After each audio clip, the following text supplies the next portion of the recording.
Firm. Okay, we are documenting our experience here. It's 9/11. We have John Logan here. We are outside Oliver's again. We dealt with Jeff Spackman, the store manager, and the security. They came out here, and John got a little heated. John got a little emotional. We had to calm him down. I mean, they still don't have the law. They still don't. We're just asking for the law. It's a little disrespectful. I came down here. I asked the same guy. He said he'd go in the back and get it all on camera. Let me see what I can get. They don't have anything, so it's kind of disrespectful, and we're being discriminated against, and it's not okay. We have to put our foot down at some point. So I kind of lost a little bit. You lost a little emotional, you know, and it's easy to lose your emotional grip when you're dealing with. Even though you talk about it forever, not to like be calm, rise above it. So even if you're right, don't be righteous. Right. Yeah. It's all a journey. It's all an experience here. And so what we're doing really is we're going to deal with the corporate office for this place, and what we'd like to do ideally is read this to them. You know, as the people making these policies, it is illegal for you or another employee to require someone to wear a mask. And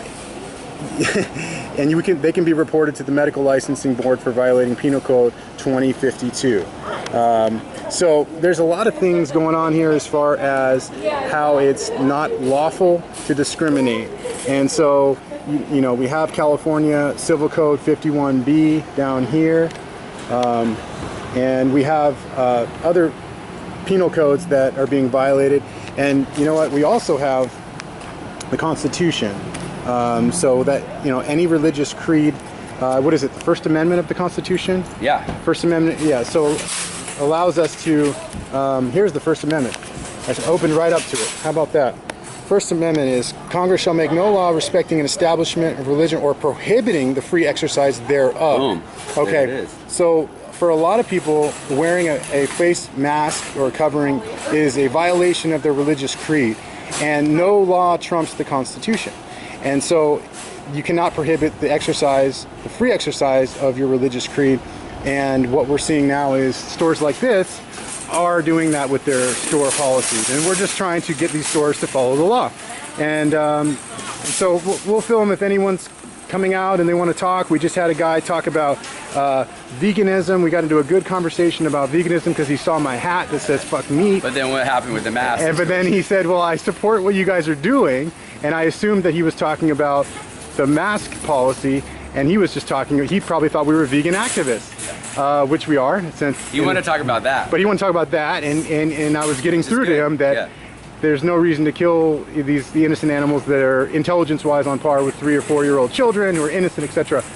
And then the second I said, yeah, we're actually here to talk about their store policy on masks, he said, well, I can't talk, and he bolted. So he was uncomfortable talking about that whole thing, which is really interesting because you think it might be the other way around. You think indoctrination, too much TV, not enough thinking critically or for themselves, you know, seeking their own knowledge. That's really what it comes down to. Yeah. I think an important thing to remember here is that businesses like this don't have the authority to make any laws that take away other laws that are established. Right. That's called ultra versus, means it goes outside of your company policy. So what they're doing is they're ignorant of the law. They're a small company and they don't understand violation of law, and so they're just trying to follow the rules so they don't get shut down. And it's going to take people like us to re-educate them, say they're not a legislative branch, they can't make laws, so therefore they can't inflict their policy and supersede all the other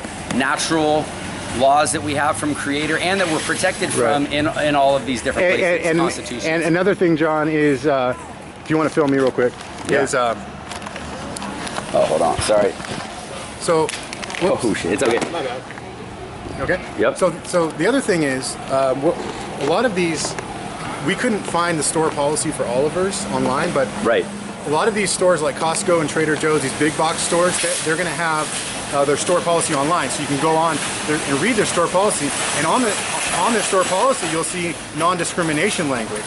And so this latest video we watched from Peggy Hall and John J. Singleton, he was saying what we're trying to do is get it to a point where we might have to file an injunction just to get them to follow their own store policy of non-discrimination. That's what we're asking for here. Yeah. I want to see their policy. And so John got a little heated.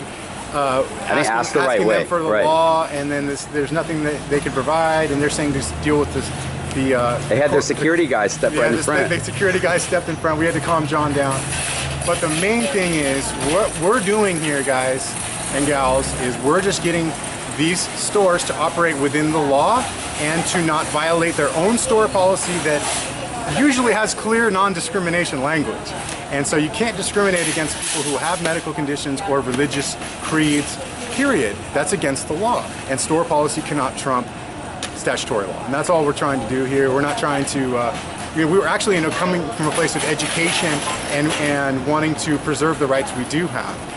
Because it's store policies like this and then the public just going along with it, which allows our society to kind of forget the law and what is just and what is right and non-discriminatory.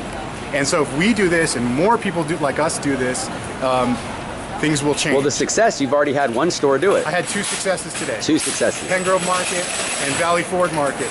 And it was keeping it civil on the private side and about education. A lot of these stores are just trying to stay in business and they're just trying to follow the county ordinances, and that's fine. You can follow the county ordinances, but those county ordinances have exemptions. And the county ordinance doesn't trump statutory law. Nothing trumps statutory law or the California Civil Code 51B. And that's all we're trying to do, is to get people educated on that, because we've come into a dumbed down point in our civilization where no one knows the law, really, and the people that do know the law are trying to educate people, but it's not really interesting and fun, and so we're given all these distractions that are more interesting, that are more fun, that take our attention away. But then when things like this happen, when we can't even go shopping without waiting outside. I think we should ask the CGF one more time and ask them for their discrimination policy. No, that'll be with the store here. That'll be with the corporate office. Okay. We'll ask them from them because it's not clearly online. Right. And if it's not online, they're not going to be able to give it to us. Okay. Yeah. So that's the whole thing. So what you can do is what I did earlier, which is you can call first. You can ask people, you can keep it civil, you can keep it polite, and you can keep it on the private and just ask for store policy.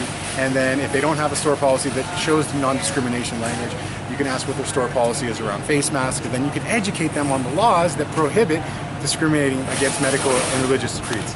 And so that's it. We get people educated and motivated to follow the law, and it's a win-win for everyone. That's it. Cool.